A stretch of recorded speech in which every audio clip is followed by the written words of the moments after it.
There are many, many viewers on YouTube, actually. Good morning, and welcome to this public meeting of the Standing Committee on Social Development. My name is Kieran Testart. I am the MLA for Range Lake and acting chair of the Standing Committee on Social Development.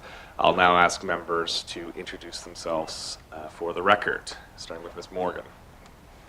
Good morning. I'm Shauna Morgan, the MLA for Yellowknife North. Thank you. Now we'll go to Mr. Nersu.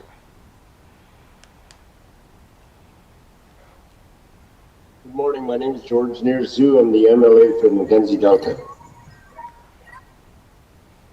Good morning. I am Cheryl Yakalaya. I'm the member for the Dead Show. I think I'm left. Good morning. It's Robert Hawkins, MLA for Yellowknife Center. I'm not a member of the Standing Committee on the Standing Committee of Social Development, but I always enjoy their thoughtful and very interesting briefings. So I appreciate being here. Thank you very much. Thank you, members. Today we will receive a briefing on housing as a human right from the YWCA Northwest Territories. This briefing is part of committee's study on how NWT legislation and policies can incorporate housing as a human right. Please note this meeting is being live streamed to the Assembly's social media channels. I'd like to remind all members and witnesses to direct all questions and comments to myself as chair and to wait to be recognized before speaking to help us have a smooth meeting. I will now pass it over to the YWCA. Please introduce yourselves and proceed with your presentation. Good morning, everybody. My name is Hawa Doumbouya-Cissé. I'm the Executive Director for the YWCA Northwest Territories, and with me I have Kate Wilson, who is the Director for our housing program. And so I'll be doing the presentation this morning, and Kate will be answering, or will be taking turns answering questions from the members. Thank you for this opportunity to share our thoughts on housing as a human right this morning.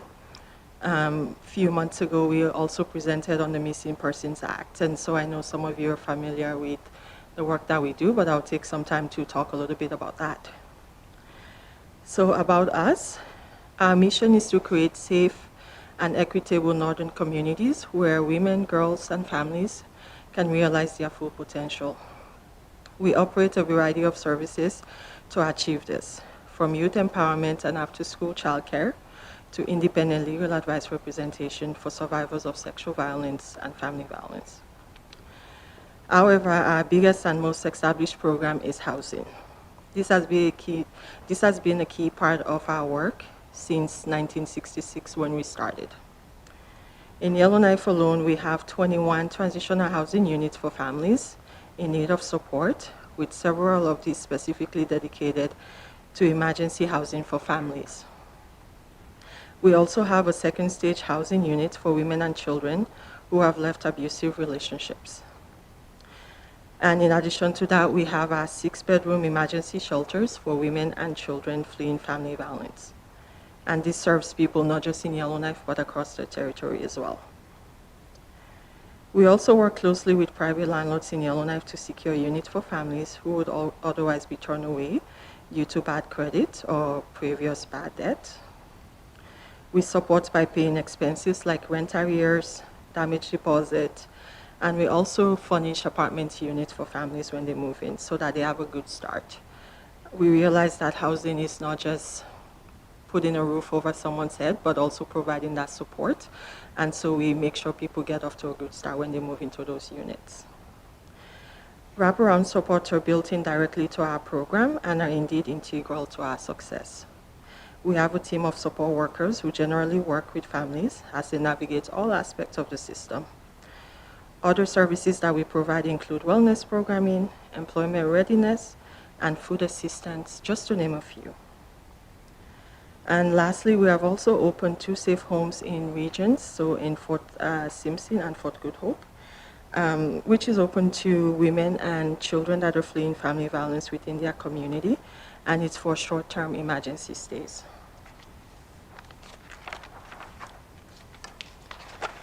So how do we understand housing? The YWCA has many years of experience providing supportive housing. Given this context of our work, we understand housing as more than just a roof over someone's head. Though it is a basic need, that must be met for all. We also understand that housing is a key to safety, stability, and it gives people the rights, to be able to do the everyday things that they need to do, such as taking care of their children, maintaining stability, maintaining employment, and other day-to-day things that people need to do. It offers a new start and new opportunities for vulnerable people. And it also allows families to stay together with their children and to grow. And for those kids to also have a fulfilling future. When we look at housing as an issue, we're also looking beyond just the physical structure that helps to keep people safe. It's not enough to simply give someone housing and think the problem is solved, but looking at the wraparound supports that we provide, the realization is that housing is not just enough. It needs to also come with that wraparound support. So this means enabling access to food, which we continue to provide to families, and it's not a program that we get funded for, but we find ways to find money for it because we realize it's a need that helps to keep families stable. And also the healing aspect of our program, we have a cultural wellness staff that does on-the-land programming, cultural programming with clients, and also people in the community that are in need of the supports. So our services is not just for clients that access our program, but it's also offered to other individuals in the community that find themselves in certain situations where they need our help.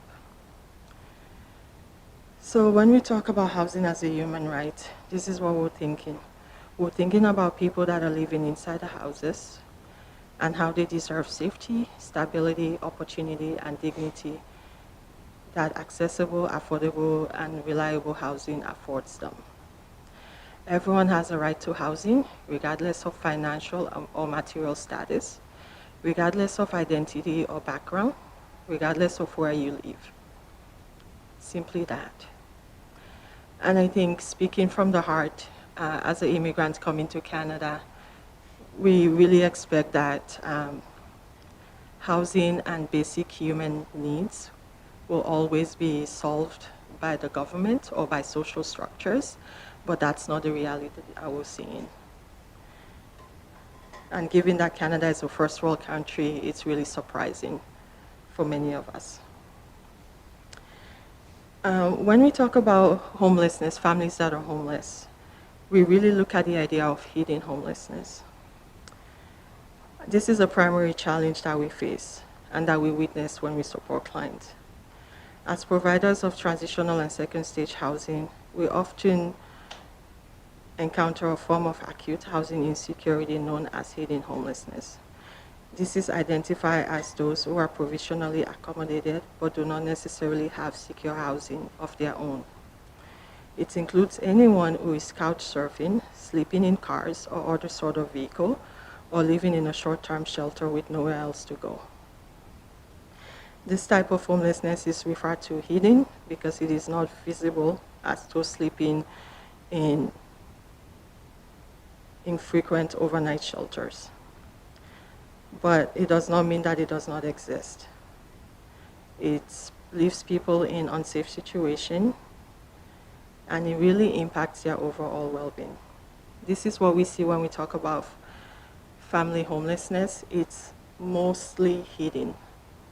And so there's challenge when it comes to looking at research, gathering data to find out the exact numbers of families that are homeless, because families that are homeless are not on the street. They're not walking down the street with their kids. They often put themselves in unsafe situations just so that they have a roof over their heads. Because hidden homelessness is harder to spot, it's not properly being counted or recognized. It is important to note that the number of people experiencing hidden homelessness is much greater than what we see in the stats, such as this point-in-time counts that the city of Yellowknife currently takes on. So we also look at housing as a gendered issue. The blinders are concerning for a number of reasons, but one of them is that hidden homelessness is highly gendered. It is almost commonly experienced by women and their families, as they are more likely to accept precarious accommodations simply to keep the children housed. Furthermore, women-led households nationwide disproportionately lived in co-housing need, meaning that they fall below at least one of the acceptable, adequate, affordability, or suitable housing standards. The North is not an exception to this. This problem is further worsened by the epidemic of family violence or intimate partner violence, which is occurring at 10 times the national average rate. A 2019 report conducted by researchers at Aurora College Institute revealed violence to be one of the primary causes of women housing insecurity. The same report describes survivors of intimate partner violence leaving their abusers only to return because there is nowhere else to live. Women are actually choosing a life of abuse because they don't have anywhere else to go, and this is not right. On the other hand, women who are insecurely housed are more likely to experience family violence. It's a cycle. At YWCA, we routinely witness this dilemma.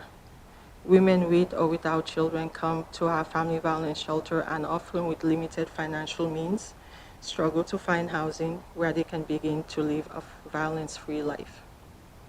Waitlists for public housing can be years long and difficult to get on.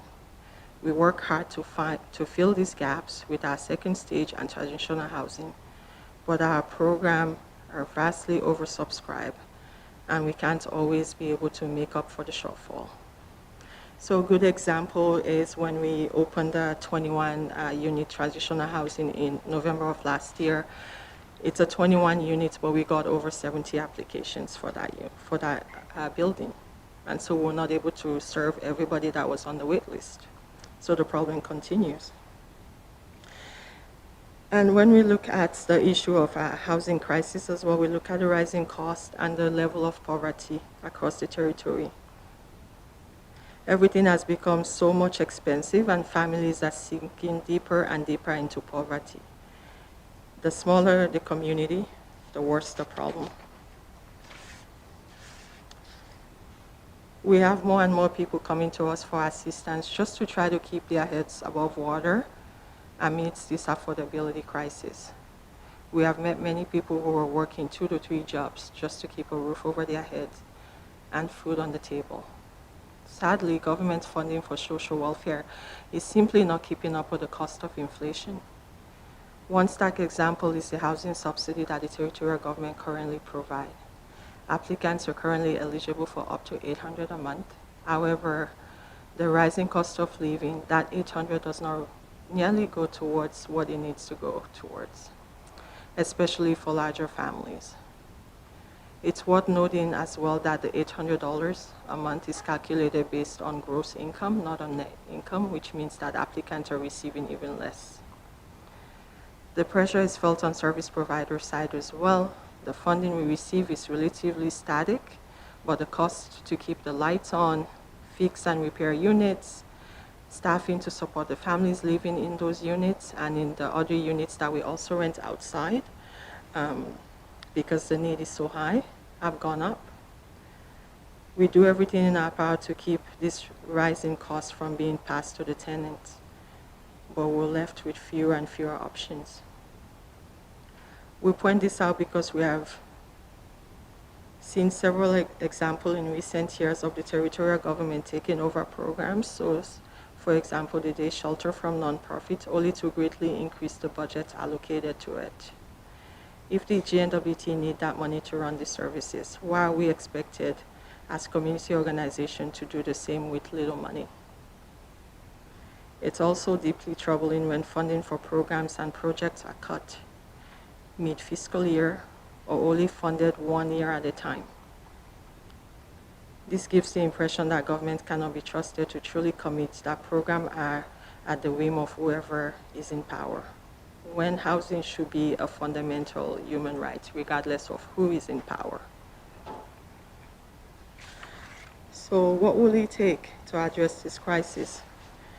We have painted a rather bleak, but of course, there are a lot of approaches that can be taken to address this.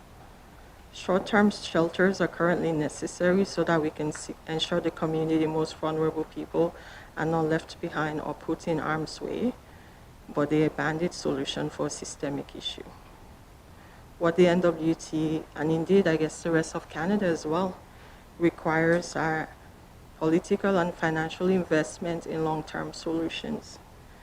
We need more and better investment in affordable and accessible social housing, as well as the supports that are needed to keep people housed.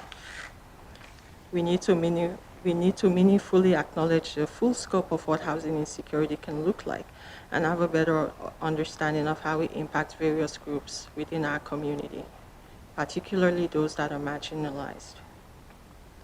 We need social welfare programs that keep up with the rising cost of everything. I know with the last standing committee back in 2023, March, they came up with 18 recommendations on how to prevent homelessness in the territory. It's a wonderful start and a good starting point for this committee to look at, to see ways that they can continue to address this very, very serious issue. In terms of recommendations, we're looking at the government taking a holistic look at the legal framework that currently exists and system response to the issue of housing as a human right. So taking a look at the NWT human rights law. Currently within the Act, it talks about Section 12 of the Act outlines rules around duty to accommodate, owner giving preferences to tenants and non-discrimination. However, it does not identify housing as a human right, and now such can be enforced if breached. Also, the GNWT and the City of Yellowknife, both of them have separate plans on how to address the issue. Currently, the City and the GNWT they don't seem to be working together when the issue is a community issue. In 2017, the City of Yellowknife developed a 10-year action plan to end homelessness. It's called Everyone is Home, Yellowknife 10-year plan to end homelessness. After conducting research with 63 individuals with lived experience, service providers, governments, businesses, and Indigenous people. This report found that Indigenous folks experience high rates of homelessness than the general population. We therefore need specific policy development that speaks to the reality of Indigenous homelessness and how this is due to the colonial legacy. So addressing things like residential school, the trauma, the addictions, and the intergenerational trauma that comes as a result of that. Need to also look at the provision of adequate funding to support housing programs with wraparound support, so similar to the program that we run. We need adequate funding to be able to meet the needs, the ongoing needs. The needs continue to increase, and so funding needs to keep up with the need. A third recommendation is looking at affordability. So price regulation, ensuring that housing costs, both rental and ownership, are affordable in relation to income levels. Subsidies and assistance programs. So GNWT currently have some of these programs, like I mentioned earlier, but the maximum amounts provided does not always serve the need of the most vulnerable. So a good example of that I've seen is someone is getting charged a rent of $3,500, but they only get a maximum of $800. That does not really cover their rent. And they still have food and other things that they need to provide for their kids. There needs to be a review and adjustment to ensure that all these programs are keeping up with the reality of the market. And I emphasize too on rent control, but looking at supports to landlords as well, because if there's rent control in place, supports also need to be given to landlords to make sure they can afford to maintain their buildings, because we can't have rent control without that. Funding and resource allocation as the fourth recommendation, so ensuring sufficient government funding is allocated to housing program for construction, maintenance, staffing, and program needs so that individuals seeking housing can get adequate support that meet their needs. Private sector engagement as well, so government should work closely with private landlords and develop partnerships to leverage private investment to expand housing availability, because I recognize that the government is also having some financial challenges, but there's ways that they can work with private landlords and look at other possibilities that are out there. And an investment in transitional housing is crucial, both short-term and long-term transitional housing, and also permanent housing.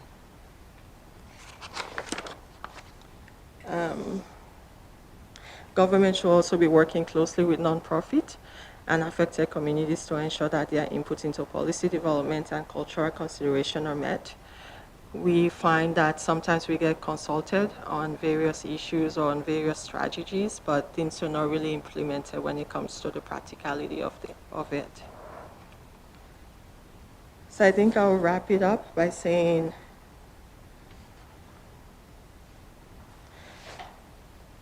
we really need action now. The NWT wants to see change, and there's plenty of available information on how to make that change that already exists. As always, YWCA stands ready to work with the territorial government and also with the city at any time to start making this change happen. Thank you. Thank you, Ms. YWCA. We appreciate the work you do in the community and being here today to present to us. Committee, I'll now open the floor to questions.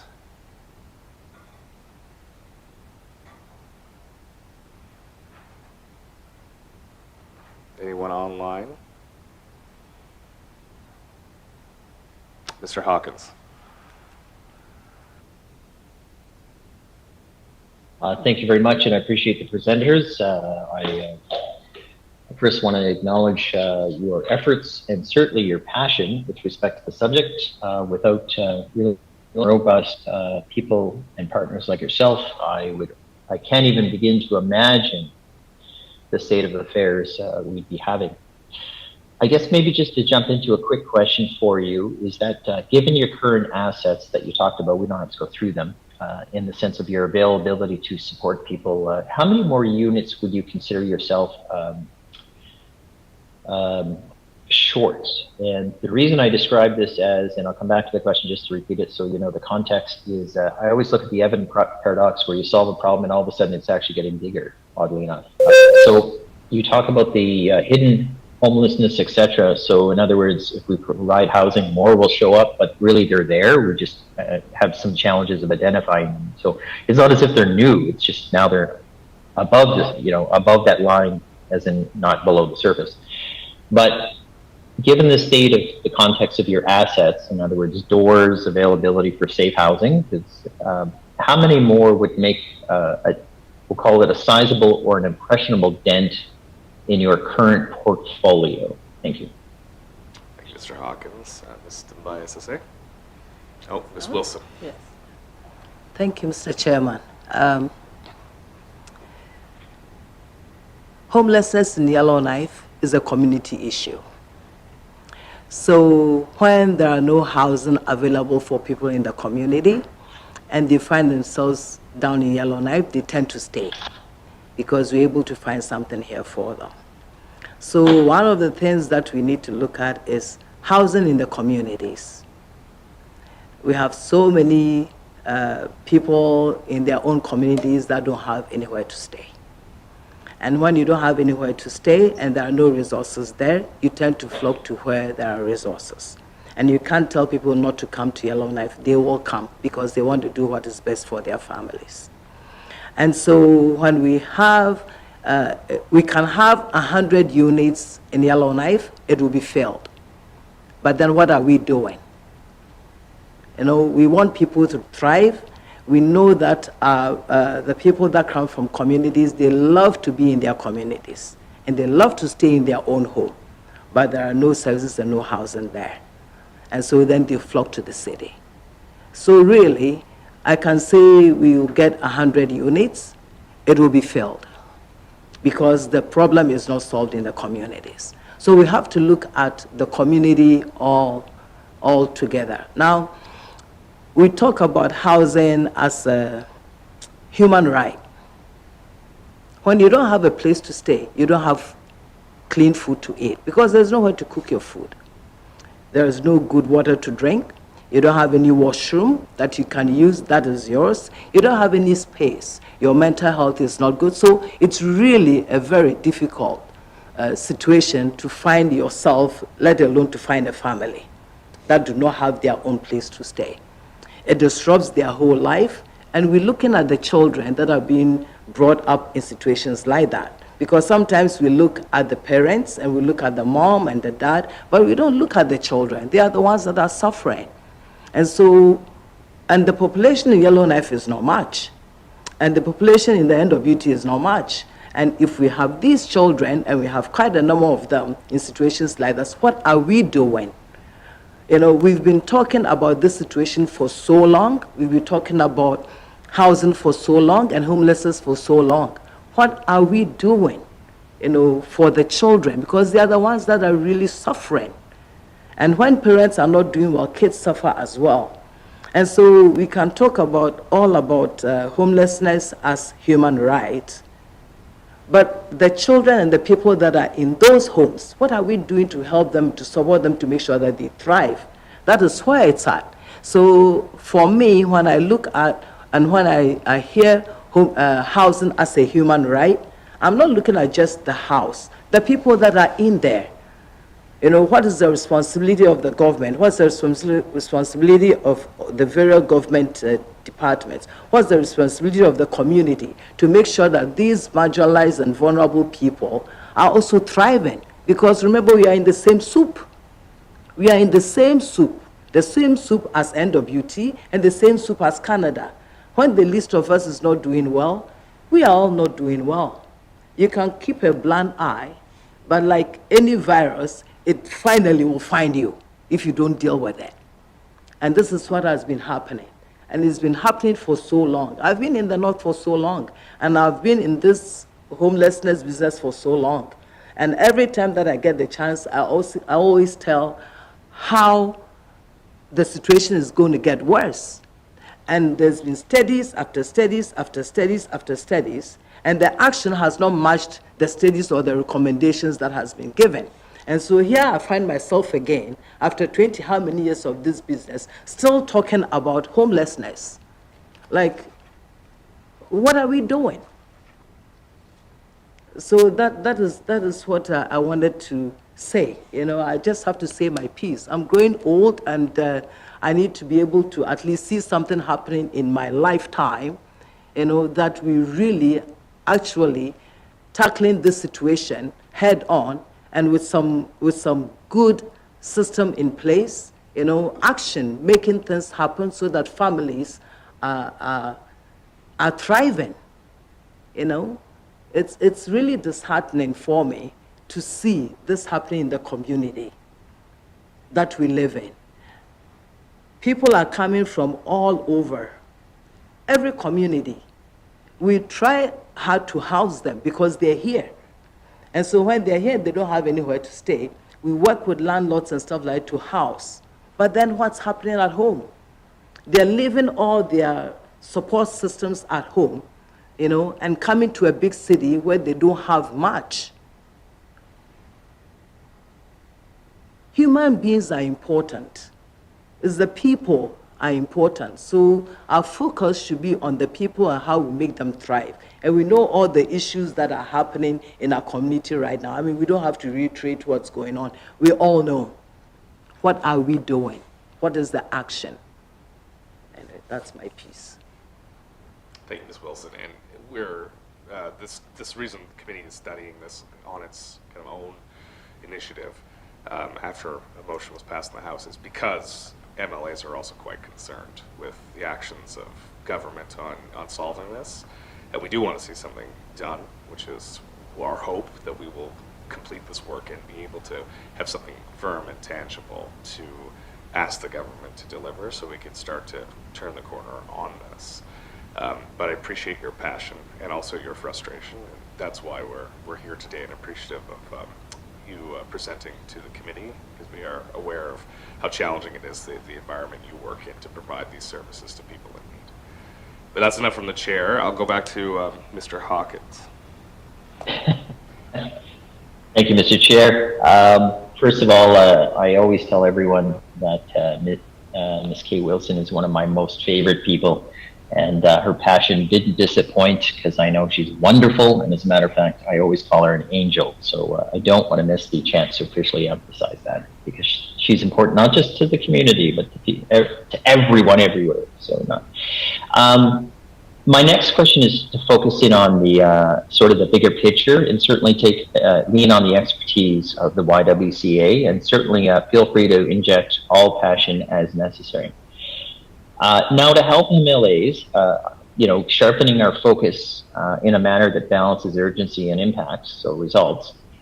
Would it be fair to say, and again, from your expertise and experience, working on solving the homelessness issue in the communities would have a direct positive result on the stress of the individuals, the stress on the families, and an impact on the homeless situations in our city?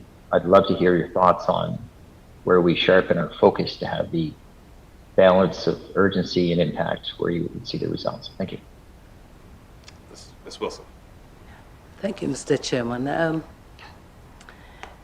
We've been successful in housing people and providing support services for them. Every year, we have to fight and look for funding to do the same thing, year after year after year. The YWCA has been in Yellowknife since 1966. We've been providing housing since 1966, housing and support services, because it's okay to find a place for someone, but to help them to stabilize their housing so that they can have their housing long term. That is where the challenge is, because we have to provide the wraparound services to help families and to help people to have a roof over their head and have a home where they can stay for a long time and thrive. And yet, every year we have to look for money for it. Homelessness is not a 1-year problem. It's not a 2-year problem. I've been doing this work for so long, and we've always housed homeless people, and yet year after year after year. So if every year we're looking for funds to run a program that exists in the community and we're hoping to end it, how are we going to make that happen? How are we going to make that happen when we've been in the community? I say we are elders. The YWCA is an elder in the community. And yet, every year we have to look for funding to run the program that we've run for over 50 years. Every year. So what is that being said? The programs that run homelessness have to look for funding, and here we're trying to eradicate homelessness. It doesn't jive.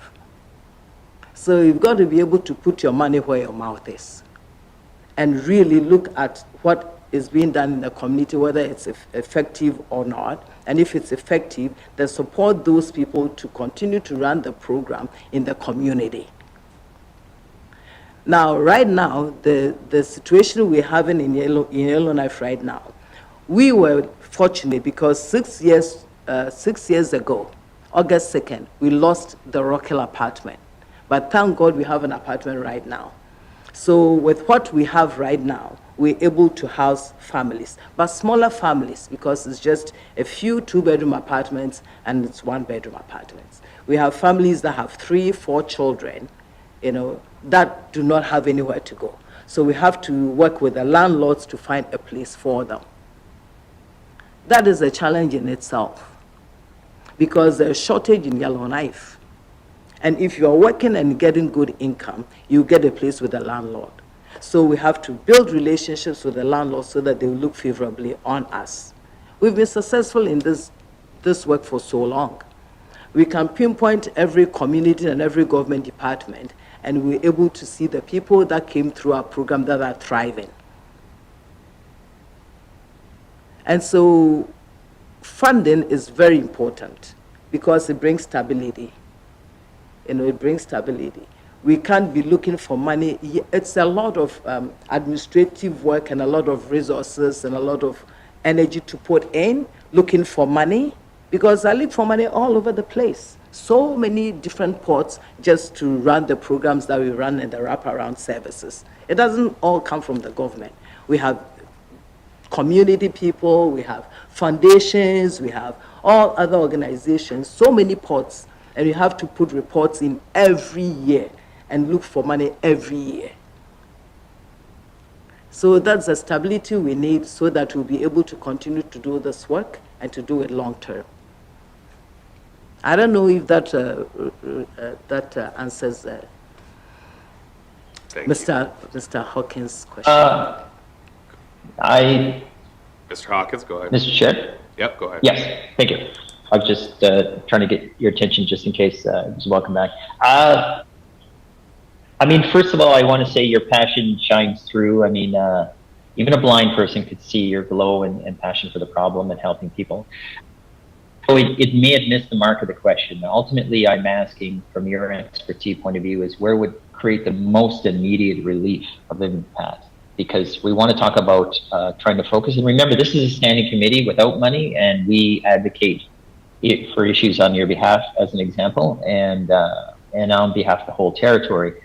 But the ones that have the money is the ones we're taking these questions and problems to. So if we're advocating, I'm curious on your expertise and experience as to where you would see MLAs sharpen their immediate focus of investment to get the best balance that helps families, helps communities. Do you think it's putting more money in the community, going back to your earlier answer when you said the community people come to Yellowknife? Thank you. Ms. Wilson. Mr. Chair, we need structures. There's limited housing in all over the north, and we've been talking about this for so long, and it hasn't happened. There's been a little bit of increase. I mean, we got a few housing units, but basically there isn't much for families that we can see. And this is Yellowknife, but we look at the communities and it hasn't helped either. And people are still having children. You know, it's not like the population is stagnant and people are dying and therefore houses will become empty and people will go live in it. We're still having children. The children are growing. They are all going to need housing. And we haven't come up with anything significant that will do that. So we need that. We need, and we're talking basically about, not about people that are doing so well and have all lots of income and are living in their own homes and all that. We're looking for the people that we take care of. They're the marginalized clients, that marginalized families that are in the community that we're trying to serve. They don't qualify to have any place of their own with any landlord because they don't have the good record, the good financial record to rent a place. So where do they go? So immediately, if we're able to, I mean, we can say immediate, but if in the next 2 years we have any new units that can be built, I mean, the building was built in 1.5 years, we can do that. If there is a funding to do that, we can do that. You know, right now, if I could get 2 3-bedroom apartments, 24 of them, I'll fill it right now with people that are on our list, that are, have lots more children. We can do that. We can also ease the trouble of us finding money all the time by giving us multi-year funding so that we can continue to do the work smoothly without any hiccups. Because what happens is the staff leaves because their work is not stable. Who want to work when they don't know if they're going to get job next year? It takes a lot of energy to help to manage so that staff will stay, quality staff will stay, right? But guess what happens? Because it's not stable, because the income is, the rate of pay is not much, guess who takes them? The government. They leave and goes to the government because the government pays very well. They have excellent, benefits, So we lose them to the government. And yet, the government gives us money to help with homelessness every year. What are we doing?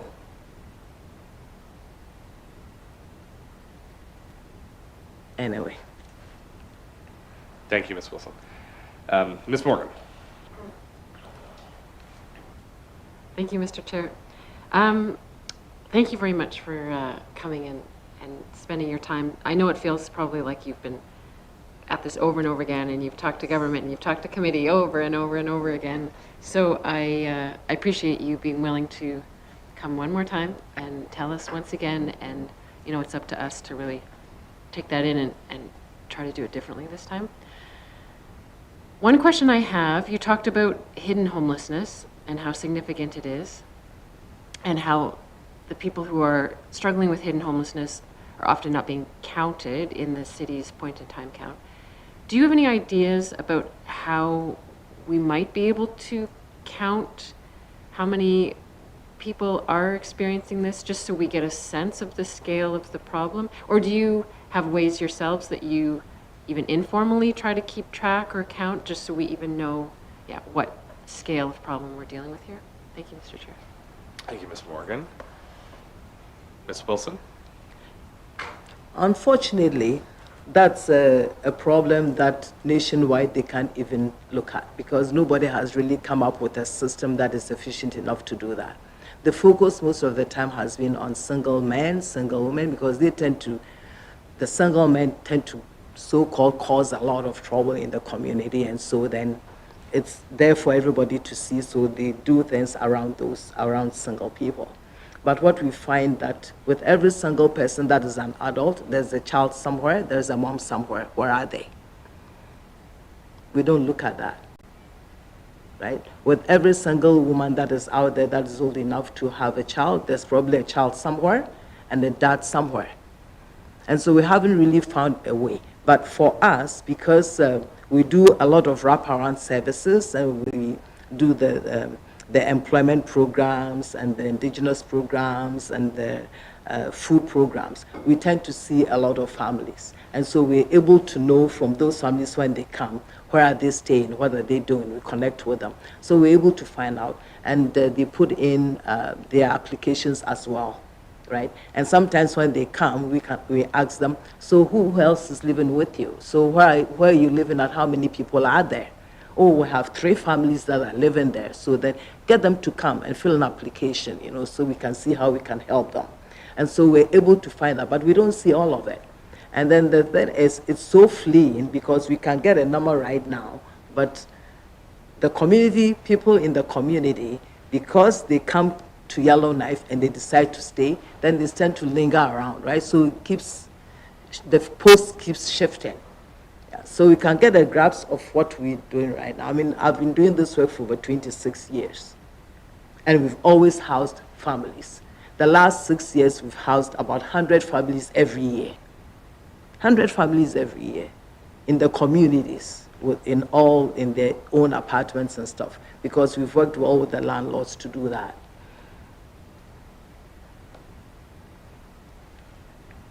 Thank you, Ms. Wilson. Ms. Morgan? Thank you, Mr. Chair. I wanted to ask too about your safe shelters, safe homes, the intimate partner violence shelters. And I understand you are currently operating one in the Deschaux and one in the Satu. Can you give us a sense how long people might stay in those shelters, and if you're trying to help them find other housing or somewhere they can go more long term, like how much success do you have in trying to help people move on from there, and how long do people end up staying in the shelters? Or you were also mentioning the sort of horrifying pattern of people having nowhere else to go and having to often go back to abusive partners because they just have nowhere else to live. But I wonder if you can comment on how much success you're having in trying to help people find other places to live past the safe home. Thank you. Thank you, Ms. Morgan. Ms. Adumbai, SSA. Thank you so much, Mr. Chair. So with the safe homes, we started the safe homes in Fort Good Hope a year and a half ago. So they're both a pilot project. We got funding from Wage Canada in 2019, and the funding is going to end in March of next year, so March 2025. And what we've seen, so the safe home in Fort Good Hope is a year and a half, and the safe home in Fort Simpson is getting to a year.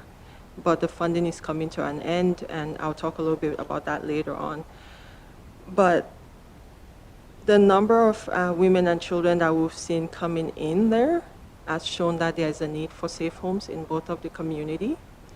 And the challenge has always been around making sure that we're providing the support so folks can stay in the home for up to 10 days because it's short-term emergency, unlike our shelter, which is for 6 weeks.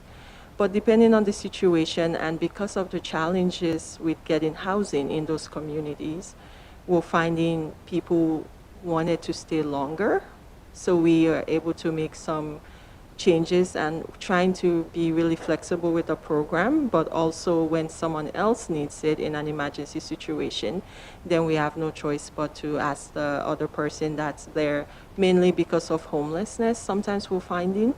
And so the challenge is there is really no transition plan currently. So trying to find ways for people to, once they stay in there for the emergency reason that brought them in, working with them to figure out what the next steps is, whether they want to go back to those relationships, because we find leaving an abusive relationship is not easy, as many people may think. And so people tend to go back multiple times to those relationships.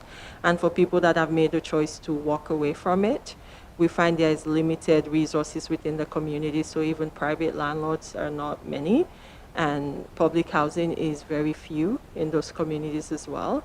And so right now we're in conversations trying to find money to keep this program going, because we realize there's a high need, and we've been able to help few clients that were in really dangerous situations. And so we're really thankful that we have the homes in those communities, because that was the reason why we wanted to have safe homes in communities across the territory. Right now we only have 5 shelters, which is not enough for our size of population. And so having safe home in communities without shelter is really crucial, because we've been able to help women that are getting out of those really dangerous situations.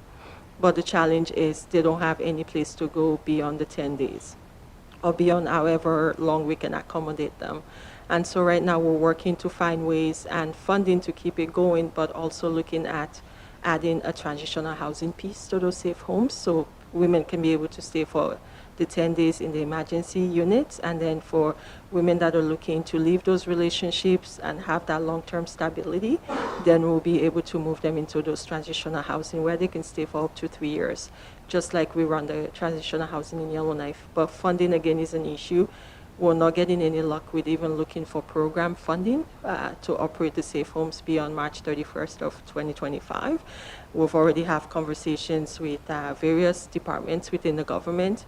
We've had conversations with WAGE and looking at other private donors as well, and also conversations with the community, but nothing is really forthcoming at this point. And we're getting a little bit disappointed because we don't want to see this program fall through the cracks, because it's really saving lives, and it's saving lives just like our transitional housing and the shelter in Yellowknife, and we want to be able to keep it going.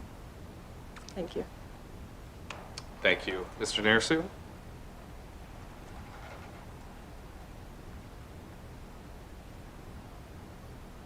Thank you, Mr. Chair. Thank you for your presentation. And my concern is when we address this with the Premier on homelessness, I ask that, if this can be expanded to the smaller communities, because my efforts as an MLA, I'm trying to keep the residents of the Mackenzie Delta within their respective communities, where the communities and the families can be part of the solution, rather than sending them to larger centers where at times they don't come back and end up living on the streets if they're in shelters. I commend you on your efforts to combat homelessness in Yellowknife and the 2 regions that you stated, Decho and Satu, would be beneficial. My community is one of the larger communities within the Northwest Territories, where other than the capital and the regional centers. So I see this on a daily basis. I see women, I see men, they're all couch surfing. Some of them are living in shacks and it's getting colder. So I am very supportive of your efforts to combat homelessness, especially in Yellowknife. But like I stated, if we can keep our residents at home within the smaller communities, I think would be more successful rather than having them sent out to the larger centers. My question is, will your organization look at advocating for similar shelters or places where someone can stay for a period of time? I know Klavik has some sort of a transitional home for 4 units, and they use those for people who are trying to get a stable home. So that's the initiative of the Klavik Indian Band. So I don't know how they went about it. I was going to ask Rita Airy about that, where they initiated that from. But is your organization willing to work with the smaller communities and trying to set something up? Because the government stated that they didn't want to fund shelters in every community, but I'm not saying every community. I don't speak generally for all the communities because I don't know what goes on or what state emergencies is in each community. I have to keep with my region and my community where I know what's going on. Will your organization be able or willing to work with smaller communities to advocate on getting a shelter so we can keep our residents within their respective communities? Thank you. Thank you, Mr. Narasu. Ms. Stimbayasase. Thank you, Mr. Chair. And thank you for the question. We are definitely open to having conversations with communities that are interested in having safe homes. The point of safe homes was really realizing that there is not enough shelter in the territory as it is. And so safe home was an idea that we developed due to many, many years of working with folks in the communities, doing research, and they keep voicing that they need shelter, they need a safe space within their own communities. And so that's how we came about the idea of safe homes. Initially, the plan was to launch it in 3 regions, so we were also looking at the Clicho, but there were some challenges there. And so we're definitely open to having conversations with community leaders that are looking to have a safe home in their community or in the region. We're open to working with folks. We just need the funding and we need the community buy-in and the partnership to be able to do this work. We do have the expertise of running shelters, and we've run shelter for years and years. We previously operated the Fort Smith shelter as well, the Sutherland House. And so we do have expertise in knowing how to run shelters in smaller communities. And we can be able to provide the resources and the support, but we just need the funding to be able to do that and to have the structure. So currently with the safe homes that we have in Fort Good Hope, when we started the program, the conversation was around the community bringing in trailers. And so the community will buy trailers and bring it in, and we can be able to use those as transitional housing. But I know the community has since encountered some challenges with that. And so that's why now we're running into this issue of what happens to clients once they leave the safe home after they stay in the safe home for 10 days. And so we do like the idea of having a safe home, but also having that transitional housing piece, just so that clients can get the long-term stability of getting themselves stable, getting their kids stable, figuring out what they want to do and the next steps for them, and while looking at future progress and other things. And so, yeah, we're definitely open to that. We're open to speaking, and we can reach out if you need that as well. Thank you. Thank you. Mr. Narasu? Oh, I'm good. Thank you. Thank you, Mr. Nersu. I have questions from Ms. Yakalaya, who's having some internet issues, but she would like to know, of the 70 people who have applied for housing, like on your wait list, how many of these people are from regions outside of Yellowknife? Do you have that information today, Ms. Wilson? Thank you, Mr. Chair. I don't have that information with me today, but I can tell you that 80% of all the clients that we take care of are from communities from all over the north. Thank you, Ms. Wilson. And can you provide that to committee? Are you able to provide that information to committee? Yeah, we can. We can provide that to you, yeah. Okay, great, thank you. Ms. Yakalaya's other question was, how does your organization help people transition through extra services being provided to being fully independent and thrive in their home communities? How do you work with community organizations? Okay. Ms. Wilson? So number one, the families that come to us, like we said, you have to have wraparound services to help them stabilize. And so we're able to help them find a place. If they're not able to get a place on their own, which majority of them are, we lease the units in our name as YWCA. So we lease the units and we put the families in. They have a choice of where they want to live. We support them as to which areas of Yellowknife they want to live in, so that they can have a choice and buy-in to suit the families that they have and where the kids are going to school and all that. So we consider all that. And then we help them with furniture and starter kits and food so that they can have a great start, in the transition. Now, whilst they're there, we have family support workers that work with them so that they're able to set goals and the things that they want to do.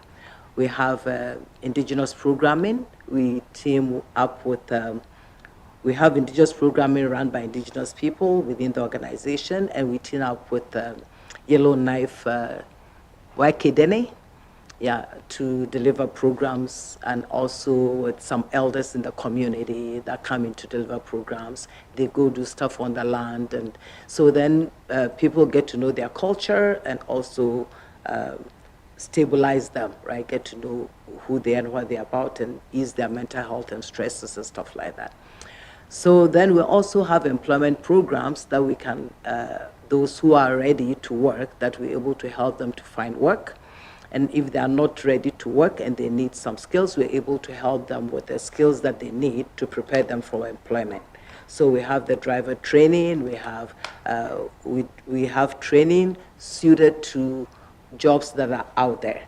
So summer is coming, we know that there will be flag people, so then we'll do a program around that. Construction is coming, and so then we'll have people get their the skills that they need and the papers that they need towards that work.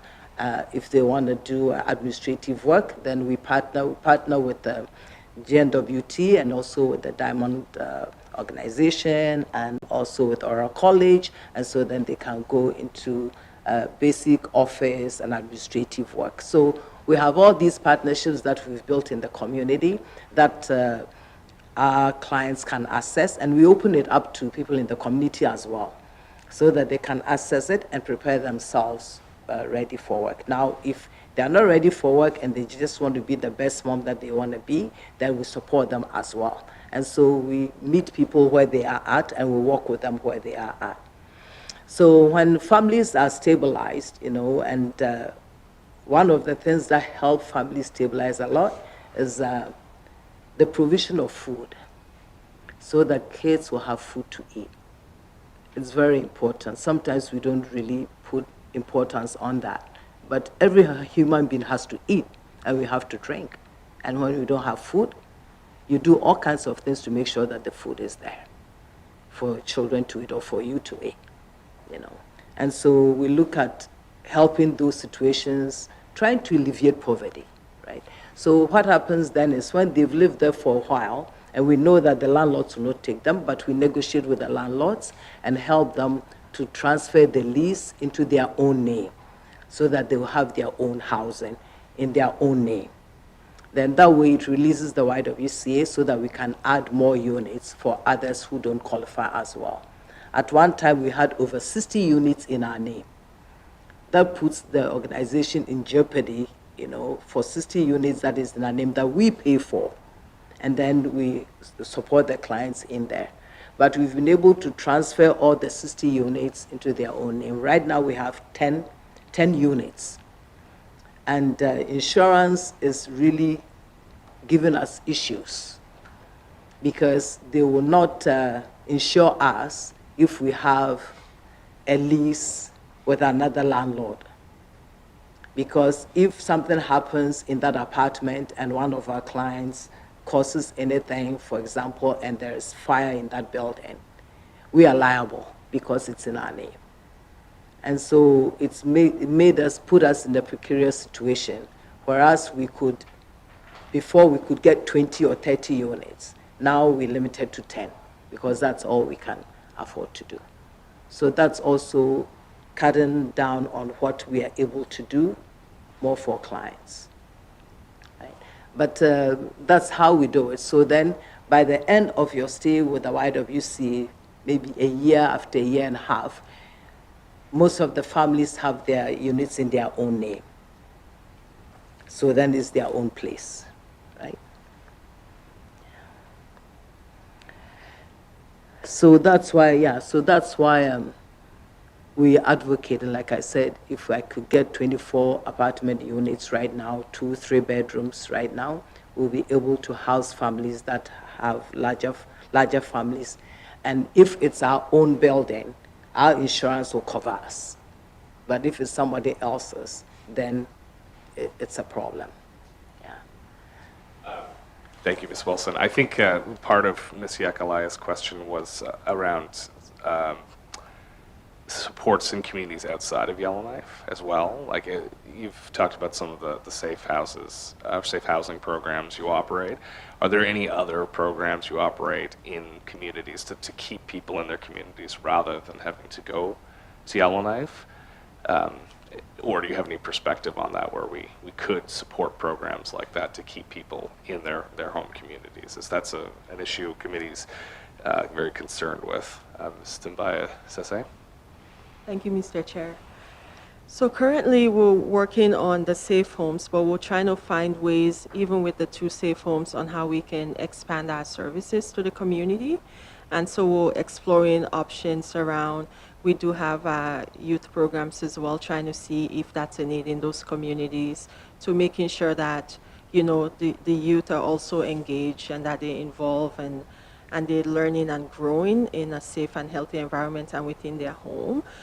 But currently, also part of the work that we're doing with our wellness worker who does the indigenous programming is getting her to go into communities as well, to really talk about teaching people to reconnect with their culture. So she does a lot of sharing circle, and she does healing circle, but also some other stuff around traditional medicines, and really talking about how indigenous families used to be and how parents should be parenting their kids in the traditional ways.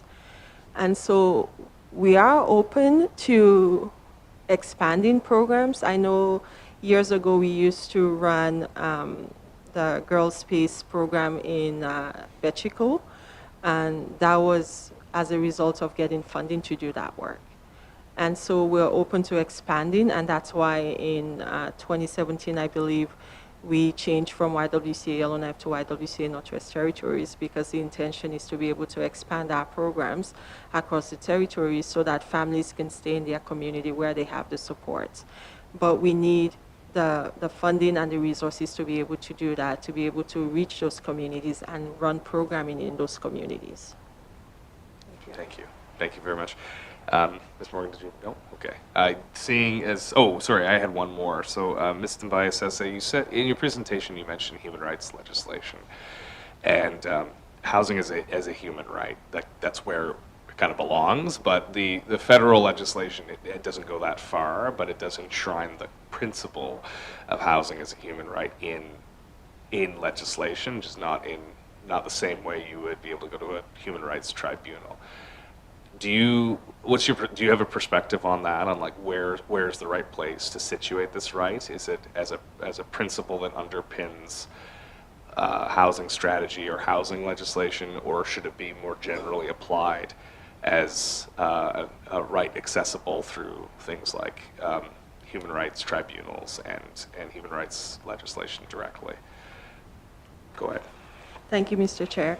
I think it goes both ways. It should be a principle that's included in looking at even the Human Rights Act. And I was surprised to even see there is the section that talks about tenancy is very, very small. And so they're not really addressing what does that look like if housing is a human right.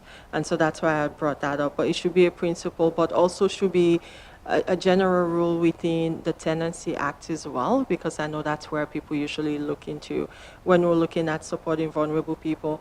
Most of these people are renting from landlords or renting from private people. And so finding ways that we can review those various acts and see how can we incorporate some of those principles to ensure that people are upholding the rights of people that are securing or that are entering into housing. Thank you. And you also mentioned rent controls as a potential policy instrument to add to the mix here. As a housing provider yourself, how do you see that working?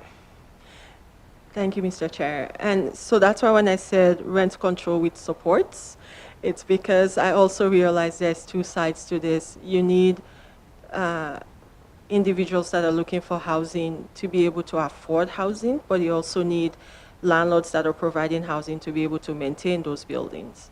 And so rent control need to be looked at, but also making sure that if we're implementing that into various acts, or into various regulations, that landlords are also getting the support that they need to be able to then make sure that they can keep rent to the levels that the government is saying it needs to be. Because if we're implementing rent control, I know in other provinces, when this is implemented, it causes challenges for landlords. And so most times, even private owners that want to buy a house to rent to people, they're very discouraged by that, because if they're telling them how much they can charge for rent, but then your mortgage and everything else that you have to pay for is way more than the rent needs to be, then people are very discouraged to do that. And so there needs to be some buy-in and some supports provided to both private and then those bigger landlords as well, if we're going to implement something like this. But I think it's a good way to go about addressing this issue, just to make sure that the affordability is put in place and people can manage increases when they get it. Because some of the increases that we've seen is really high, and people can really manage them. Thank you. Yes, that's thank you for that, and I appreciate the nuance of that perspective, because what they've done, like the Yukon, for example, hasn't worked, and they've had to bail out landlords because the situation is just not workable, and that, or how they've designed it isn't workable. So I think we have to go at this very carefully, and certainly we've seen price controls for day homes have had a similar impact on day home providers, and I'm sure you could speak to that as well. So yeah, these, although well-intentioned, we have to be very careful about how they work. And currently, I'm not too convinced personally, but I appreciate you sharing that idea, and it's definitely something we need to discuss so we can come to a conclusion whether or not it will work here or not. But seeing no further questions from committee, I think. Yes, okay. We will say goodbye, but thank you very much for appearing today, and we look forward to that additional information that you've offered, and we'll be in touch if we need to ask any more questions. But thank you very much for being here today, and that concludes the public briefing or public portion of this meeting. Thank you.